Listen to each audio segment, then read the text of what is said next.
Chapitre 24. Les incohérences du neuf avec du vieux. Le positif attire le positif. Si on vibre de la merde, on récolte ce que on sème. Karma. À Saint-Paul-Croix-Château, Monsieur et Madame Mèche sortant de boîte de nuit et sur la route y voyant une secousse volante, Frédéric répond « Vous sortez de boîte de nuit, la marmotte met le chocolat dans le papier alu. » Frédéric entend les murs porteurs de Florent-Pagny et un peu plus près des étoiles de Soprano. Frédéric répond « Docteur, j'ai pas l'intention de me soigner, je suis dingue. » De Soprano. Quelques années plus tard, il donnant naissance à l'hôpital de Varias à Frédéric Mèche. Le jeune enfant Frédéric Mèche est récupéré par son oncle Alain Barbier, qui est pompier et essaye le casque.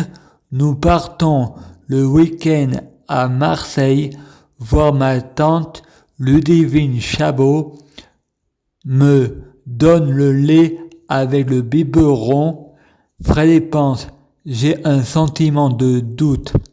Ensuite, je vais à l'hôpital, je me réveille à Tolignan où je suis dans un appartement avec mon père et ma mère et où les barreaux du lit sont verts et pour ouvrir le portail, il faut une clé automatique qui ouvre le portail automatique. Après, je vais chez ma tante à Tolignan, je joue à des jouets pendant que ma mère donne naissance à ma sœur Stéphanie Mèche. Après quelques mois plus tard, Frédéric va à l'école de Tolignan. Frédéric pense, sentiment de doute, à la fin de la récré, Frédéric, au lieu de retourner à l'école, continue à jouer au bac à sable. La maîtresse l'appelle pour regarder des diapositives de Disney, Rose et Rookie. Frédéric pense, sentiment de doute. Le lendemain, Frédéric se bagarre avec Adamon. Frédéric répond, personnage imaginaire de série télévision Vampire Diaries, et lui crève les yeux. Ensuite, il change de classe et va à l'école à Grignan, Sainte-Thérèse, sœurthérèse.com. Il retourne chez ses parents, il regarde Tintin et son père, il regarde Tintin et le Club Dorothée à la télé. Son père lui offre tous les Tintins en BD. Ensuite, il va dormir. Cécile et Guillaume Noguès viennent rendre visite à la famille. Le lendemain, Frédéric et Guillaume, retournant à la même école, il y a eu une simulation d'incendie. Frédéric a pris le briquet de son père. Son père ouvre le coffre. Frédéric met le briquet dedans pour le reprendre et mettre le feu. Frédéric répond, il faut pas rêver en Provence, et le feu n'a pas lieu car Frédéric a été contrôlé par son père. Frédéric répond, il faut pas rêver en Provence. Son oncle Alain Barbier est mort. Frédéric prie Jésus pour Alain Barbier sortant du purgatoire pour aller au paradis. Frédéric alla en famille d'accueil chez Joseph et Marie. Il fait connaissance avec Castor et Pollux. Frédéric répond, personnage imaginaire de la mythologie. Et ils font visiter le lieu où vit le cheval Tornado. Frédéric répond, personnage imaginaire de Zorro.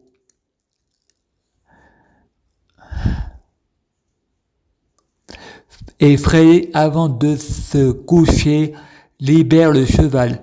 Fred répond, c'est pas vrai, c'est pas ma faute. Joseph râle. Le lendemain, Fred se réveille, il est l'heure de prendre la douche.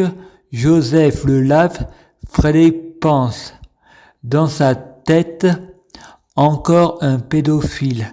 Fred répond, la diffamation et le mensonge n'empêchent pas la vérité ailleurs. Fred va au foyer et joue à Mario Bros sur la Nintendo. Une fille brune répond, sais-tu père, je te frappe. Fred perd et Fred tape dans ses mains. Fred répond, tu m'as comparé à Lucifer et tu crois tout ce que je dis. De seul coup, une coupure d'électricité.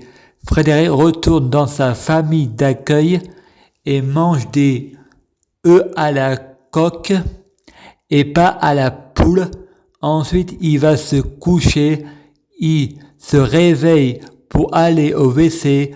Joseph arrive en voyant toutes les lampes allumées et l'engueule.